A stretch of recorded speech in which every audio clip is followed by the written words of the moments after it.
Selimut gadis ini tiba-tiba bergerak dan ternyata ada sosok peri hutan yang sedang mengamatinya dari kejauhan.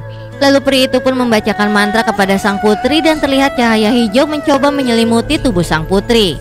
Kemudian si peri hutan itu berjalan mendekati sang putri sembari berteriak dan mengarahkan tangannya ke atas. Dan ternyata si peri hutan yang selama ini dendam pun berganti menjadi rasa sayang kepada sang putri dan mencoba menghapus kutukannya sendiri. Lalu terlihat sinar cahaya emas dari tangannya berusaha menarik cahaya hijau kutukan yang ada di tubuh sang putri. Dan ia pun berjuang untuk mengeluarkan kutukan yang ia buat sebelumnya ketika sang putri masih bayi. Tapi setelah mencoba mengeluarkan kutukan itu, terlihat sebuah ledakan cahaya dan ternyata ia tak bisa menghapus kutukan yang telah ia buat sebelumnya. Dan terlihat cahaya hijau itu kembali lagi ke tubuh sang putri dan masuk kembali ke tubuhnya. Lalu ia pun teringat akan perkataannya sendiri sewaktu membuat kutukan itu, bahwa kutukan itu berlaku selamanya dan tak ada siapapun yang bisa membatalkannya, kecuali si putri mendapat ciuman dari cinta sejatinya. Dan sekarang ia pun menyesal telah membuat kutukan itu dan berharap si putri mendapatkan orang yang dengan tulus mencintainya. Setelah kejadian malam itu, si peri hutan pun selalu merasa bersalah atas apa yang dia lakukan dulu dan selalu memandangi sang putri dari kejauhan. Lalu sang putri yang melihatnya pun mengejarnya dan bertanya kepada si peri hutan apakah setiap peri mempunyai sayap. Dan si peri hutan pun menjawab, ya, kebanyakan peri mempunyai sayap. Lalu si putri pun bertanya kembali, tapi kenapa kau tak punya, sedangkan peri yang lain bisa terbang? Lalu si peri hutan pun menjawab, dulu aku mempunyai sepasang sayap, tapi sayapku dicuri dariku. Lalu si gadis bertanya, apakah sayapnya besar dan apa warnanya? Lalu si peri berkata, ya, sayapnya sangat besar berwarna hitam, dan dengan sayap itu aku bisa pergi kemanapun yang aku mau. Tapi orang jahat mencurinya saat aku tertidur, tapi aku yakin dia akan kembali suatu hari nanti. Sementara di sisi lain terlihat sepasang sayap hitam berada di dalam sebuah lemari kaca di salah satu ruangan. Kemudian sang raja pun terbangun karena bermimpi buruk kalau peri itu akan datang dan membalaskan dendamnya. Esok harinya sang putri Aurora sedang berada di suatu tebing tak jauh dari air terjun, dan terlihat seekor ikan terbang berparuh perlahan mendekatinya. Lalu sang putri pun mulai menyentuh binatang itu dengan penuh kasih sayang tanpa rasa takut sedikit pun.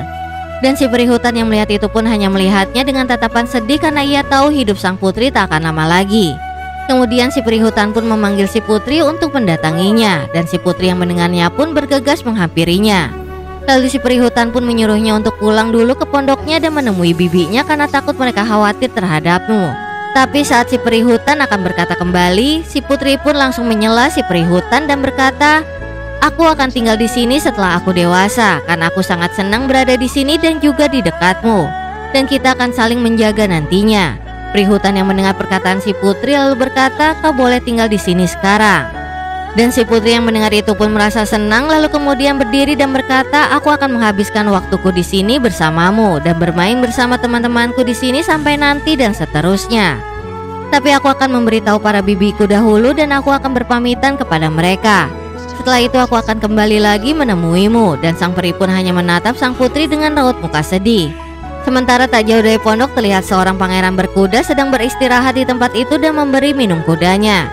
Dan ia pun mendengar suara wanita dari kejauhan dan melihat sang putri yang sedang berbicara sendiri dan memikirkan alasan kepergiannya nanti dari pondok.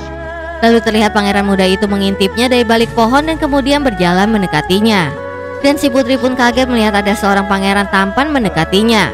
Lalu pria itu meminta maaf dan menanyakan jalan untuk pergi ke istana Raja Stefan karena ia tersesat. Tapi si putri yang masih bingung melihat si pangeran itu pun tak sengaja terjatuh dan pangeran itu pun membantunya berdiri. Kemudian dengan rasa gugup si putri pun melepaskan tangannya dari si pria. Lalu ia pun memberitahu arah jalan ke istana. Lalu si pria pun berterima kasih kepadanya dan bergegas menuju kudanya. Tapi si putri yang masih terpukau oleh pangeran itu pun mengantarnya sembari berkata, apakah nanti kita akan bertemu lagi? Dan sang pangeran pun menjawab, ya, mungkin nanti aku akan selalu lewat tempat ini. Mendengar jawaban si pangeran, sang putri pun tersenyum bahagia. Dan si putri pun tak sadar bahwa si peri hutan pun mengawasi mereka dari kejauhan. Dan sang gagak yang melihat itu pun mendekati si peri hutan. Lalu ia pun berkata, lihat, mungkin itu orangnya yang akan mencintai sang putri dan menciumnya dengan penuh cinta sejati. Lalu si peri hutan pun tertawa dan berkata, cinta sejati itu tidak ada. Gara-gara cinta aku telah kehilangan sayapku dan kepercayaan terhadap rasa cinta. Kemudian si peri pun datang ke pondoknya dan mencoba berbicara kepada para bibinya bahwa besok aku berumur 16 tahun.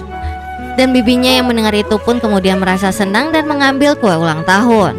Tapi sang putri berkata bahwa dia akan pergi. Mendengar itu bibi peri pun marah dan melarangnya untuk pergi. Sampai akhirnya ia pun keceplosan menceritakan kutukan peri yang terjadi kepadanya saat ia berumur 16 tahun dan akan mati oleh jarum pemintal benang. Dan akhirnya ia pun keluar dari pintu itu dengan raut muka sedih setelah mendengar cerita sebenarnya dari bibinya, dan pergi ke hutan untuk menemui sang peri hutan untuk meminta jawaban. Lanjut ke part selanjutnya ya.